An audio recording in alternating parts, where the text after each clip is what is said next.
Wilfredo Lam is someone who I was really not very familiar with until about a month ago when I started really researching this talk. Um, when I don't sleep, I dream. Uh, Lam was a um, really accomplished artist, and I had no idea about his work. Um, he's a Cuban artist, um, multiracial, uh, but I will go into that when I go into the biography. He sought to portray and revive an enduring Afro Cuban spirit and culture, inspired by um, and in contact with some of the most renowned artists of the 20th century, including Pablo Picasso, Henri Matisse, Andre Breton, Frida Kahlo, Diego Rivera, um, to name just a few. But there are Miro and um, uh, he just he knew everybody. He was in Paris at the right time. Um, so Lum melded the influences of modernism, um, and created a unique style that was ultimately characterized by the prominence of hybrid figures, part human, part animal spirit, part rainforest.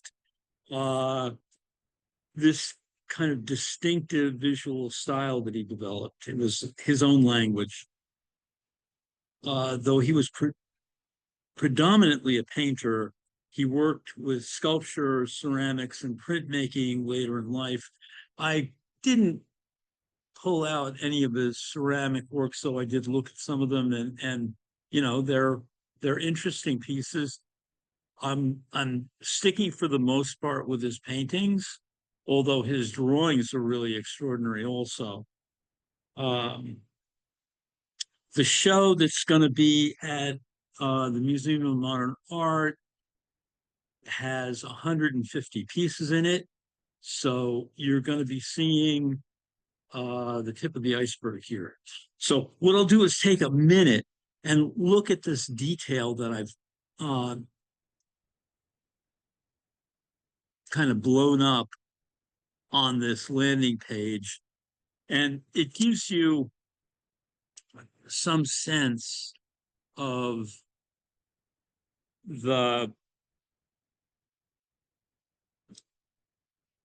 linear elements, but there's a sense of humor. There's a buoyance to the work, um, a playfulness. While, as you will see, there's a very serious intent under it. This was a really brilliant man. Um, so, as you can see in this little detail, his use of the linear element in many of his paintings kind of unifies the pieces with a kind of calligraphic linear element. Um, but you can see, these creatures in here that are kind of like horses' heads and uh, a sliver of a moon that's actually a face. Cat creature things. We don't know what they are. Very interesting work. All right, so I'm gonna move ahead here. Um, I am not interested in painting for painting's sake, Wilfredo Lam stated, driven by a profound concern for racial and social justice. He sought ways for his paintings to create a meaningful space for the beauty and depths of Black culture. Lem famously maintained that his painting was an act of decolonization. And so we're going to explore what exactly he means by that. Uh, okay, and I will start off with a bit of background stuff. He was born and raised in a small village, a sugar farming province of Villa Clara, Cuba. He was of mixed race ancestry. His mother, the former Ana Serafina Castellina, was born to a Congolese former slave mother and a Cuban mulatto father. His father, Yom Lam, was a Chinese immigrant. So right from the start, you've got a cultural mixture in him. Lam was surrounded by many people of African descent. His family, like many others, practiced Catholicism along with their African traditions. Through his godmother, Montanika Wilson, a Santeria priestess, locally celebrated as healer and sorceress. He was exposed through her to the rites of the African Orishas. And I'm going to talk more about all this stuff. The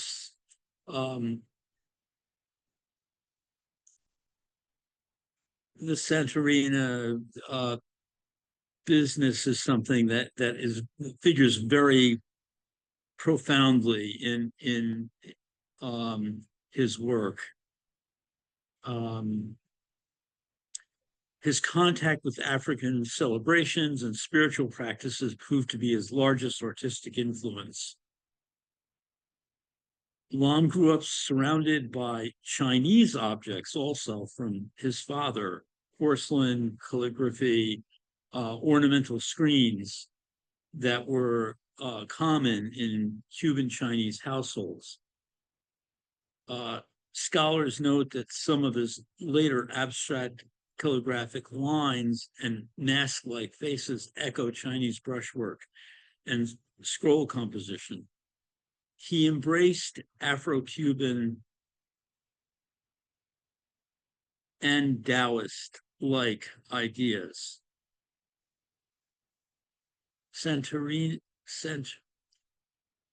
Well, let me put it this way. There was a certain kind of synchronism that mirrored his mixed heritage in his work, his lifelong fascination with cultural mixing. In 1916, let's move on to here. 1916, well, actually, we'll stay here for a little while. In 1916, he moved to Havana to study law, the path his family had thrust upon him. Simultaneously, he began studying tropical plants at the Botanical Garden.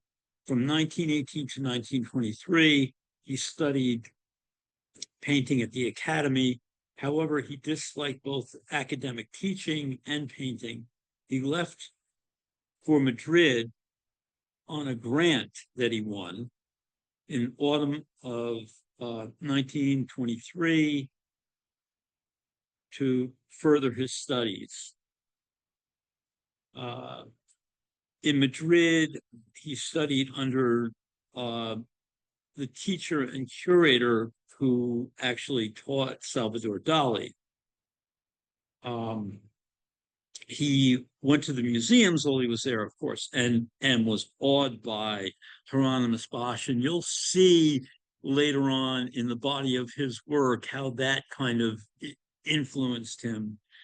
along with the the Santorini business, the Santeria business is something that actually does enter into the kind of crossover of animal spirits and Catholicism.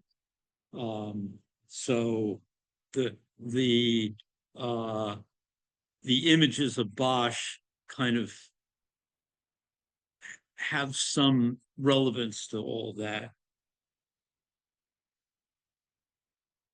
Okay, so oh, didn't mean to go that far. Okay, um, so this is 1927 in Madrid, um, with Eva Perez, who would become his wife. But as you see below, they were obviously involved before that. Um, they married in, I think it was 1927. Let me see if I've got that. Uh, 1929, they married. Um, and they had a child. Um, so this piece on the right is a very interesting piece. It's from 1930. In a certain way, you could say it presages some of what's coming for him, because his wife, of course, had a child, had a son. They both died of consumption in 1931. You know, they both got tuberculosis and passed. So I look at this painting and, painted in 1930, and it's kind of like this dark sea. Uh, so there was a lot of grief and loss. It took him quite a while to recover from that. In fact, there are a number of Madonna and child, mother and child paintings that he painted during after this period in the early 30s. I don't have many of them on there, but he definitely felt the loss. The internationally, all right, this is going to repeat some of the stuff that I've already said. Uh, Internationally renowned Cuban painter, Wilfredo Lam, 1902 to 1982. So he lived to 79 years old. Was a precursor of cross-cultural style of painting, infusing Western modernism with African and Caribbean symbolism. His life brought him into contact with all the avant-garde movements of his time: Cubism, Surrealism, the Cobra School. Cobra School was this uh, actually Danish expressionist group that um, used very flamboyant colors, but they were also interested in the unconscious and trying to um, bring um, the very passionate images to the fore. Um, Very similar to, oh, got a chat. Let's see. Oh, well, these remind you of Matisse. Yes.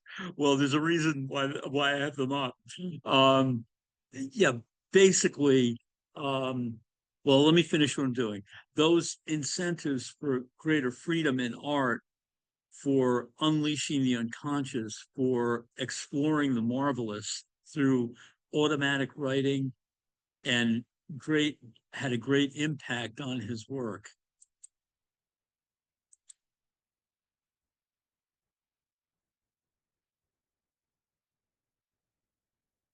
Yes, he is of mixed descent.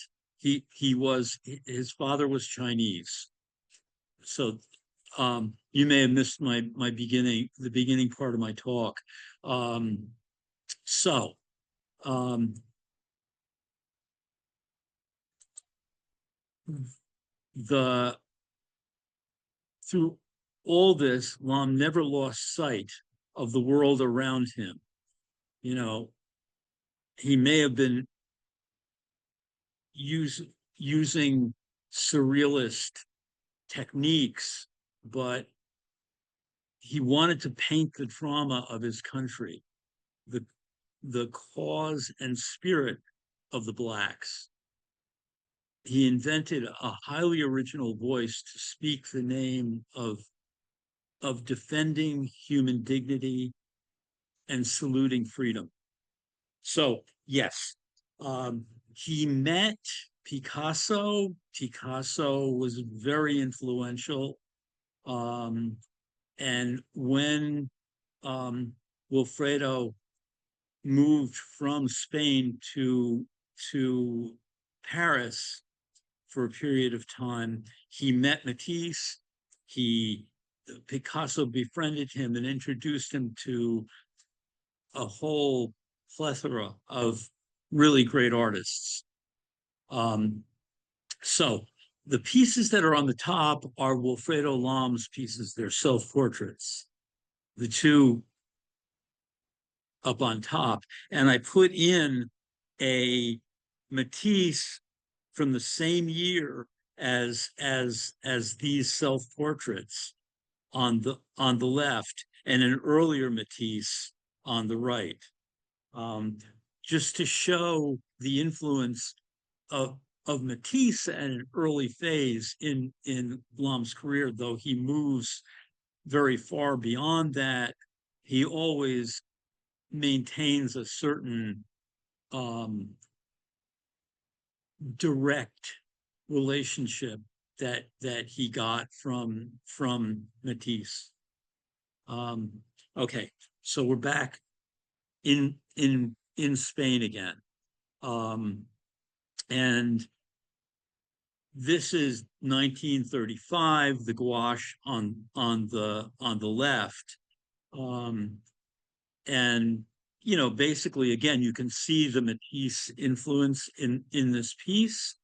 The piece on the right is after the Civil War has begun, and he is really addressing that the manifestation of that torture. It's a large piece. It's a gouache. It's 83 by 93 inches. That's pretty big piece. And this is the same year as Picasso painted Guernica. And, you know, dealing with the same torture, painful manifestation. At that time, Lom did some basically some posters for the Republican cause. When the Republic lost the war, he had to leave. So that's when he went. I believe it was 1938 that he went to Paris.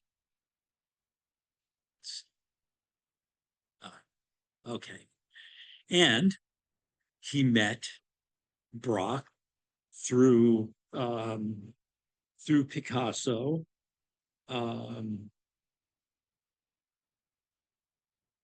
This business of, I've talked about this before, about figure ground, about the shape relationships between the objects and the background, are very important, especially to someone like Braque and to Picasso. You could say the same of Matisse. It's very much a modernist concern, and you can see how Lom is integrating what he saw in Braque.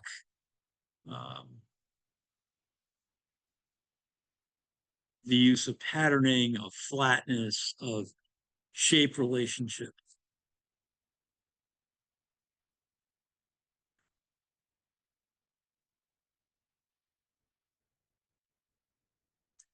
And here you can really see uh, a simplified but really direct relationship to um, Picasso in his work. The this flattening of form, it clearly comes through in this, and the distortion, the use of distortion in the head of on the right.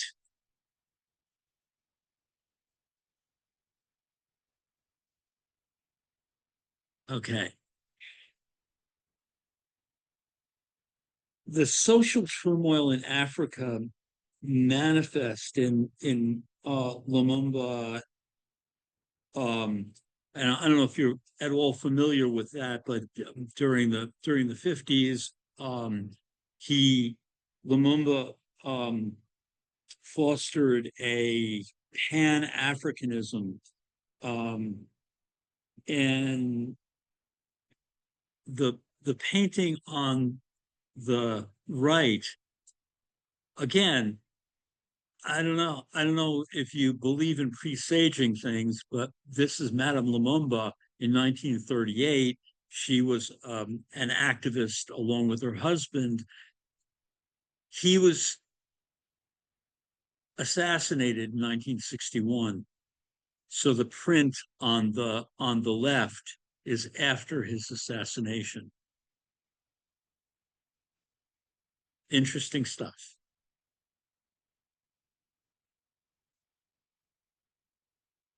Okay, back to my man Picasso.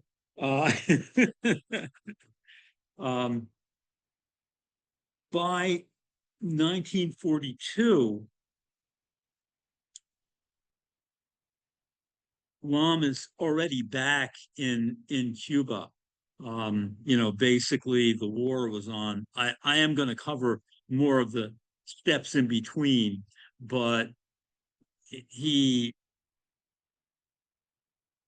went to Mozambique or something like that for a brief period of time and was deported back to Cuba. I don't remember the entire story on that, but I wanted to show you this image. Um, this is he maintains this friendship with Picasso, but you can see in this piece on the left the kind of beginnings of the horse's head, the crossover between human and animal, the kind of animistic um, aspect of the kind of religion that that he saw around him. And there's also this integration of the leaves, it's a really beautiful piece, that kind of shadow in the background. And I put it up with Dora Maar, just so you would see it in context, where basically there's a lot of shall we say uh, exploration taking place on how to paint a head.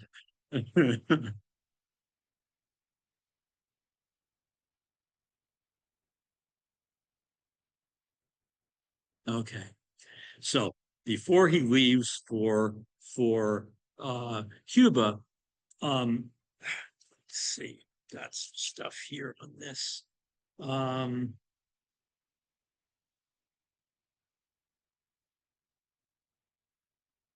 yeah, before he leaves for Cuba, um,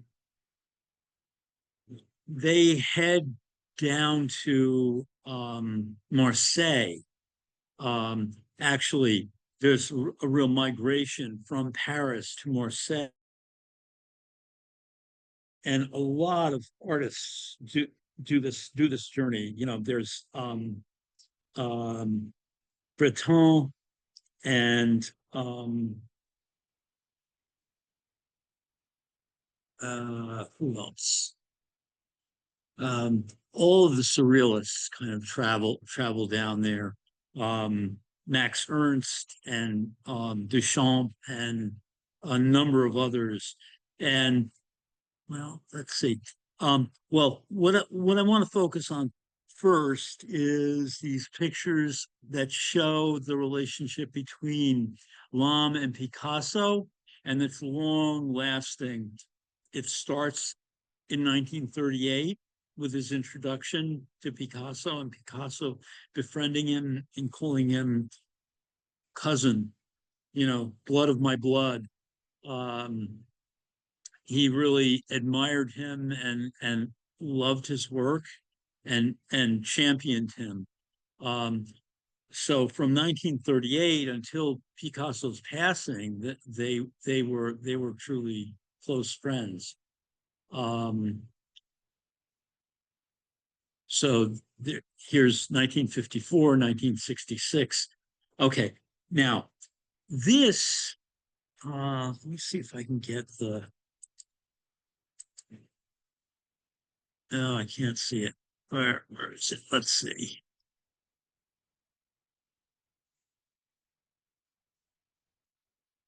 Yeah, I can't get to the um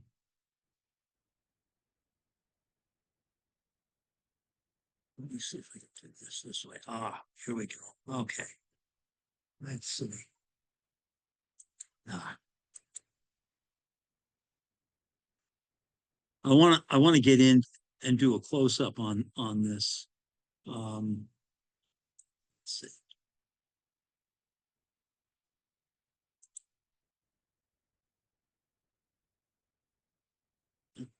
This is not working for me. Okay. All right. So this is an illustration that Lam did for Breton.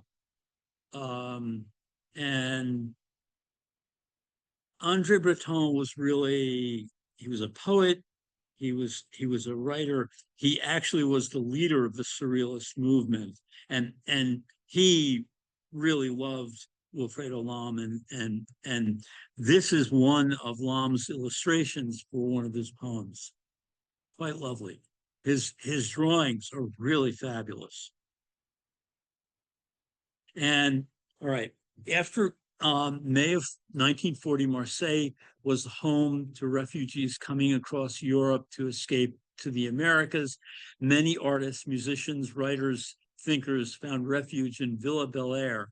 There they would bide their time until they were able to escape. At one point or another, the villa's guests included such notables as André Breton, Wilfredo Lam, Max Ernst, Andre Masson, Marcel Duchamp. In in a large library, this motley group would engage in playful collective activities, readings, games, riddles, and anagrams of all kinds. But perhaps the most notably,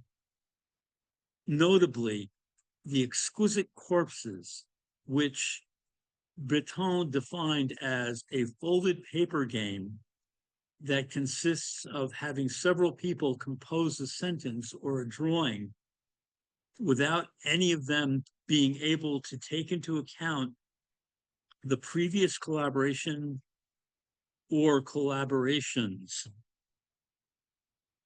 In this classic example that I've got up here, um, you can see the kind of strange combination of things that come out. And basically, what they would do is fold it and they would pass it from person to person, and each person would take a turn at that particular section, and then they'd pass it on and they'd pass it on, and until they got these kind of wacky finished drawings. Um, so in one of them, the first sentence read, "The exquisite corpse drank wine new." And that's where the name Exquisite Corpse came from. Some of the other um, okay, manifestations of this is they would fold the paper in an accordion style, and one person would draw a section and they would fold it, they would leave lines and fold it over so that you couldn't see what those lines were attached to. And from those lines, they would start their section of the drawing and then fold it over and pass it on to the next person. And they would start from those lines that are right at that folded spot. So that was how these kind of really wacky drawings developed. Um, Over here you have, Salvador Dali using this technique of automatic writing, not looking at the paper, just scribbling on there, and then seeing what developed out of it, and then coming back in and drawing back into it. And below is Jean Miro. Jean Miro was actually very influential on his abstract work was very influential on Lam. All right, I'm going to move forward because I can see I've got too much to say and not enough time to say it. So here is the beginnings of Lam's really mature work. Um, and you can kind of see the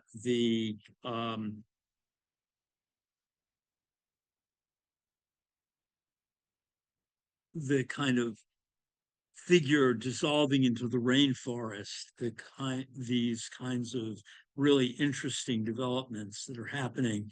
And he's really, he's in Cuba at this point, so not seeing anything else that anybody else is up to. Uh, let's see, we're going to move on. Uh, this kind of the King of Cup and Ball. I'm thinking of tarot cards for these guys, divining this kind of supernatural business.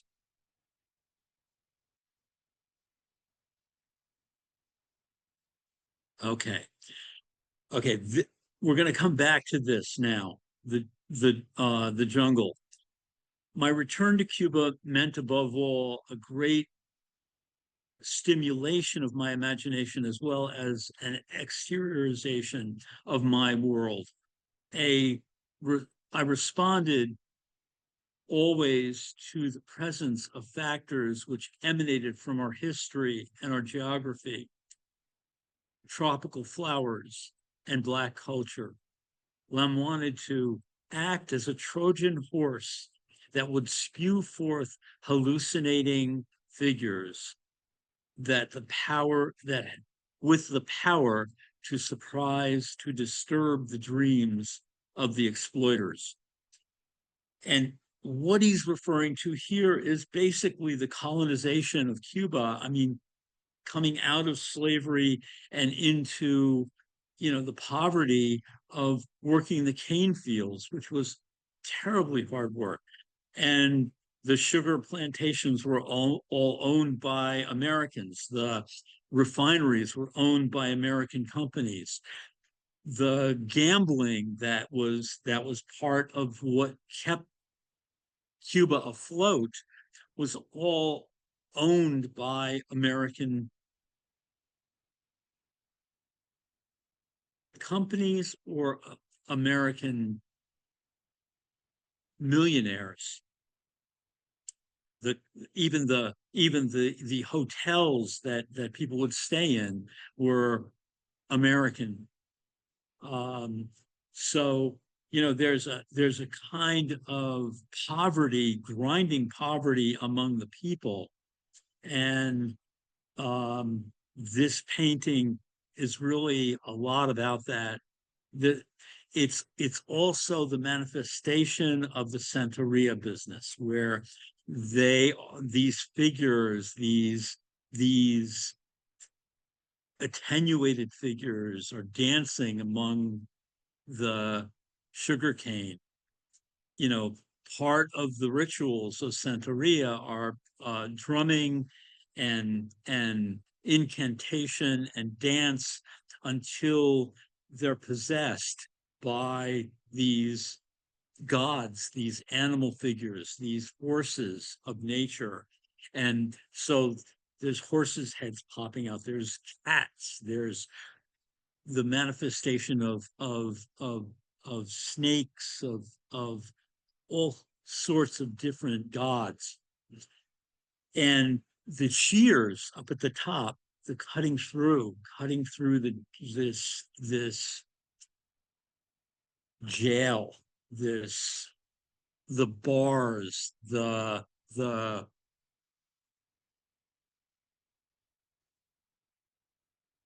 en, encasement of the sugarcane. Um, Very interesting stuff. I also threw in this Les Dames d'Avignon because basically, if you look at this, there's this half moon, um, this quarter moon figure, and I look at those Picassos that are the mask heads from Africa, and again, Picasso was taking from Africa. Lam is taking back from Picasso. Um, it's a pretty wild painting. And from my understanding, there's paper mache mixed into this. It's oil on paper mounted on canvas. Um, Large piece, 94 by 90, will be in this show for sure.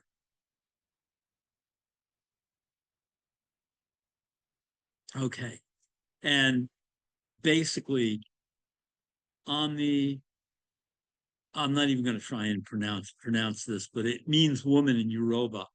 And basically um it's this hybrid figure interwoven with human, animal, and plant elements against this vibrant background color.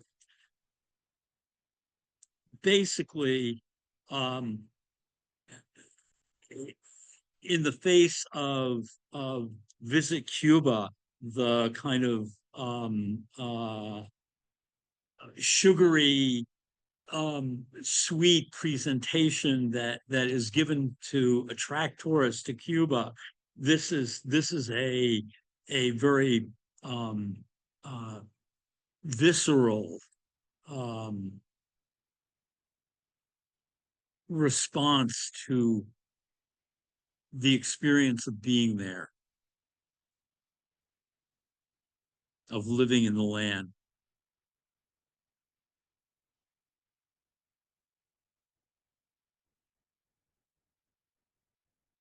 Okay.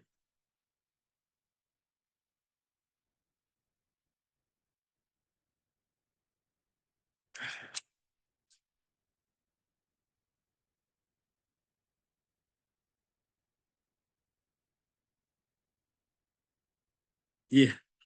Lom hated the cha-cha-cha, and that's what he saw this thing as.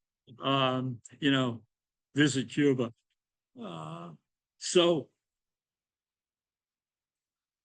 there's a liminal quality to this piece. It's a crossing over across gods of the crossroads. This kind of um, passing through to the spirit world. It's a beautiful painting too. I mean, just incredible.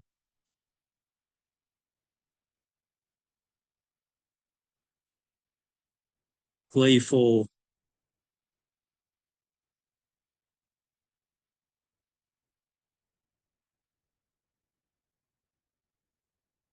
Okay.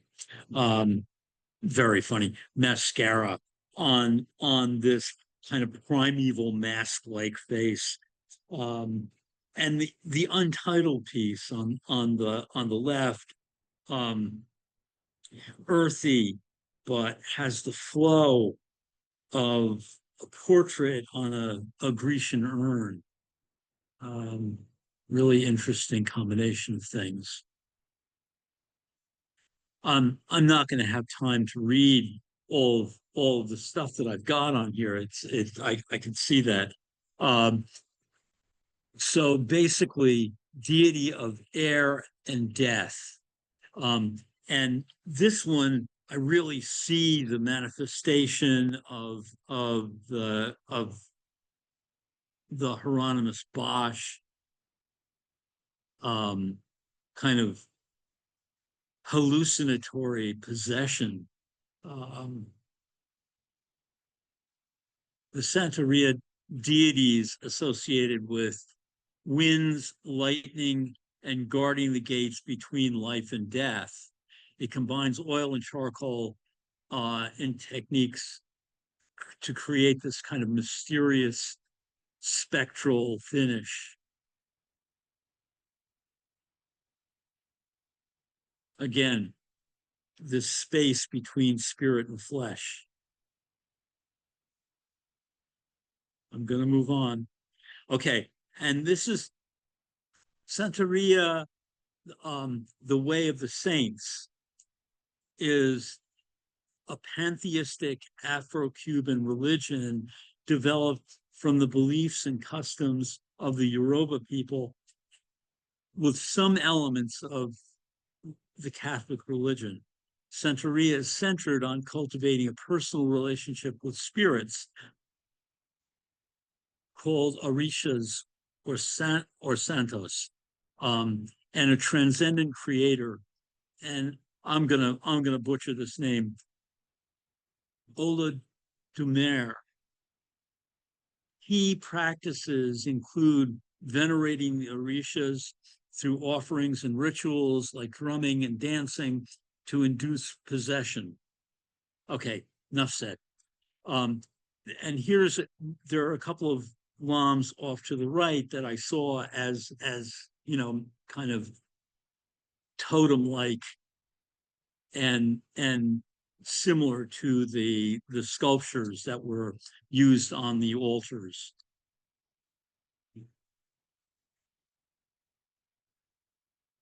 Ah, okay.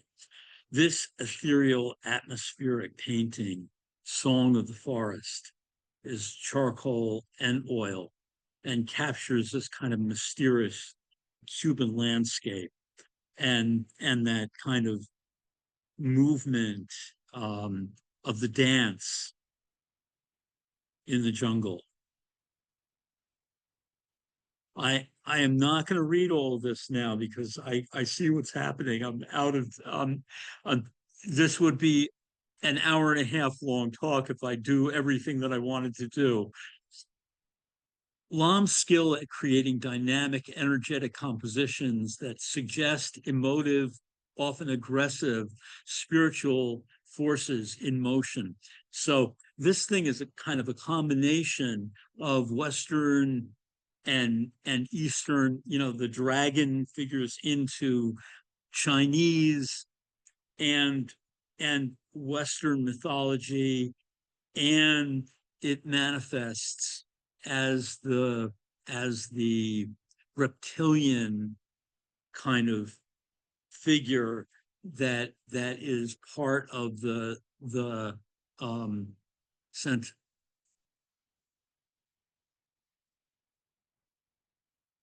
the Santeria cross culture, that mythological um referencing is always here. Let's see. Okay. And this is the manifestation of the this um horse woman thing that is very much part of Santeria, very important, femme cheval. Uh, and it's the female power, the spiritual transformation. And she's holding in her hand a bird, but it's also a dragon of sorts. So I thought that this was a good one to put after those dragons that we just looked at. This actually was in Gabriel Garcia Marquez's collection. Um, so the bird as the flight, as the spirit. Um,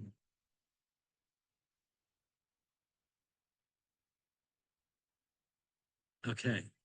Now, he didn't stay in Cuba. He traveled back and forth. He went to New York. He actually he lived with he stayed with Pierre Matisse, Matisse's son, who ran a gallery in a very prestigious gallery until the 80s, I believe it was, maybe even the early 90s in New York. Um, so Lom stayed with Pierre Matisse and his wife and showed in Matisse's gallery in New York. He met Arshil Gorky, and you see this kind of um, business of the internal organ. The liver is the coxcomb in Gorky, and that kind of business of the internal, external, the internal organ kind of quality in Lom's work. There's a real um, interesting correlation between them. And, it's kind of this internal, the unconscious, using internal organs as the metaphor for the inner life, for the the inner workings, the gut.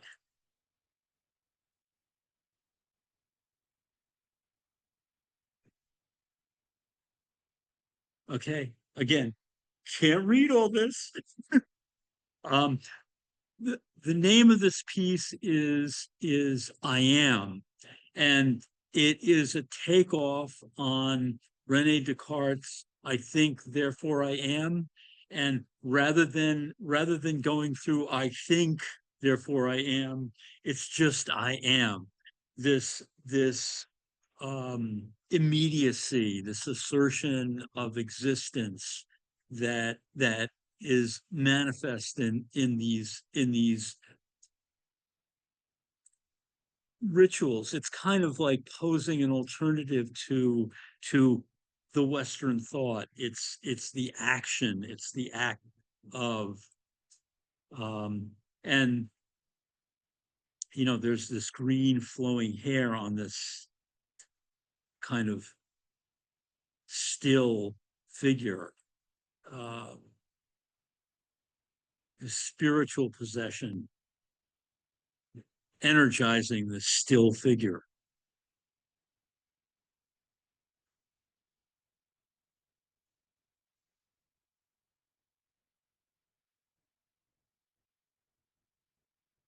Rumblings of the earth.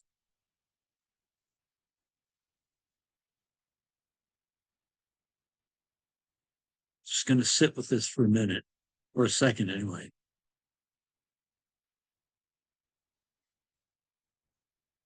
It's a big piece. It's 60 by 112. And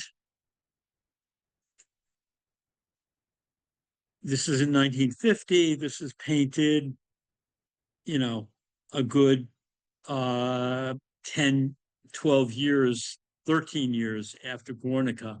But I saw that attenuation in these figures as really having a lot of the dynamics of Guernica. Um, Represents a synthesis of Lom's concerns in his work in the 1940s.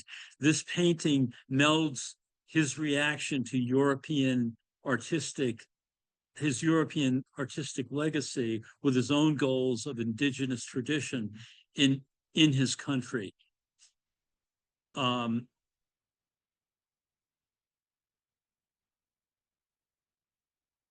so there is this um,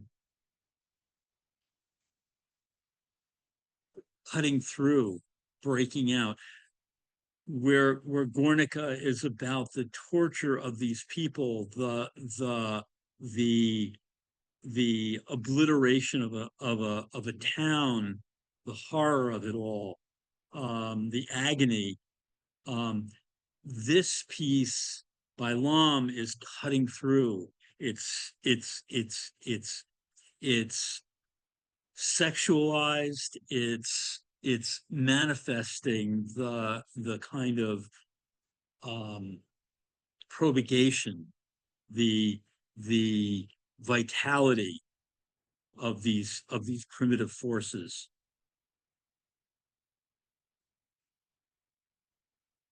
Very ritual like. Oh, okay. Um, Zambezi um, um, depicts this iconic woman inspired by the horse-headed woman of the Santeria cult. He frequently used this device of transmogrification of the body parts to suggest the magical metamorphosis inspired by the indigenous American and African ritual objects. So, okay, I'm going to keep moving. And here he is again. This was 1966, I believe, with Picasso. So he traveled to New York. He traveled back to Paris. He actually took a trip with Breton to South America and to Mexico and met Frida Kahlo and Diego Rivera, who basically they had a real, interesting relationship. Okay, let's see. Uh,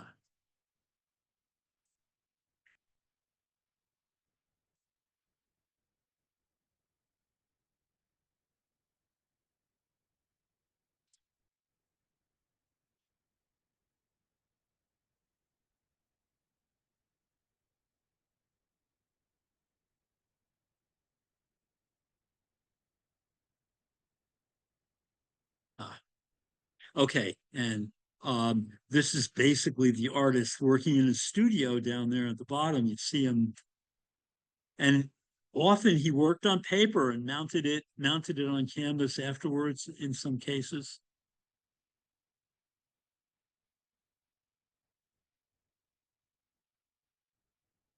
And here he is in his studio. You can get some sense of the scale of the work out of this.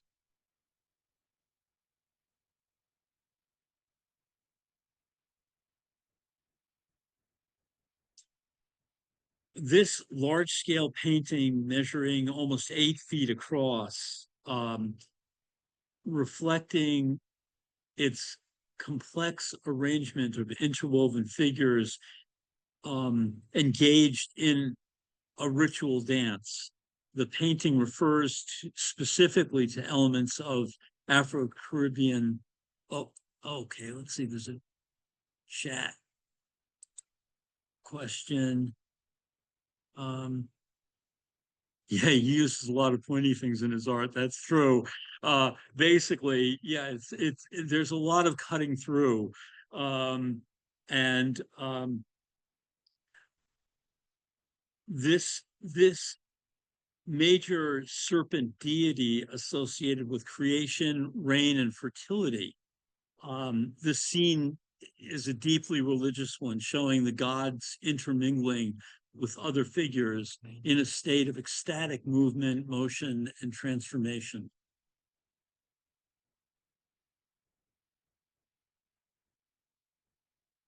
Okay, and these are some of his later pieces. The, smaller, he worked on a lot of etchings, a lot of lithography later on in his life.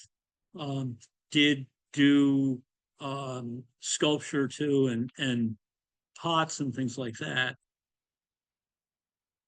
But you can see the kind of refinement. I love the color in that orange piece on the left. And you know, again, this harkens to Paul Klee, to Miro, um, but they're his own language. One interesting thing is one of the things that he said was as a child there was a sound in his room, and he looked up and he saw a bat fly across the room and slam against the wall and fly out of the room. And he said that was his first experience of of transcendence, of something beyond the scene. I don't know what that meant to him, but I look at this and it reminds me of that bat. Very haunted work. You know, there's a lot of spiritual elements, but there's ghosts present in these pieces. Powerful work.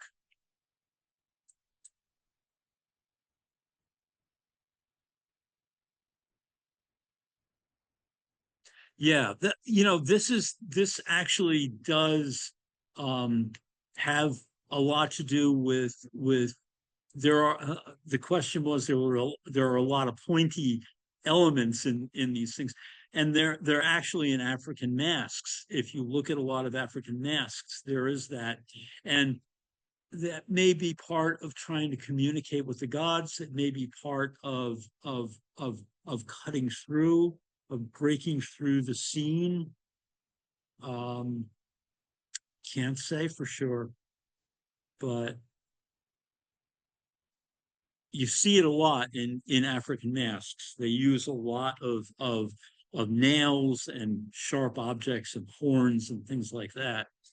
Um, I'm sure that if I looked into the iconography of that, I would find some really sharp things to say about it. But right now, we'll have to settle for that. um, so, as I said, in 2 weeks, I'm going to do Rauschenberg. If anybody has any more questions, yeah, I've never heard of this artist either before a few weeks ago. I've seen a few pieces here and there, but never really paid too much attention to him. He's quite the person. And, I'll say this, those paintings that are in here are going for 1 million and more at this stage of the game.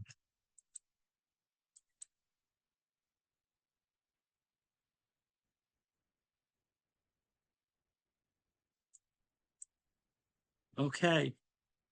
So that's it for this week. Thank you all for coming, and I'll see you in a couple of weeks.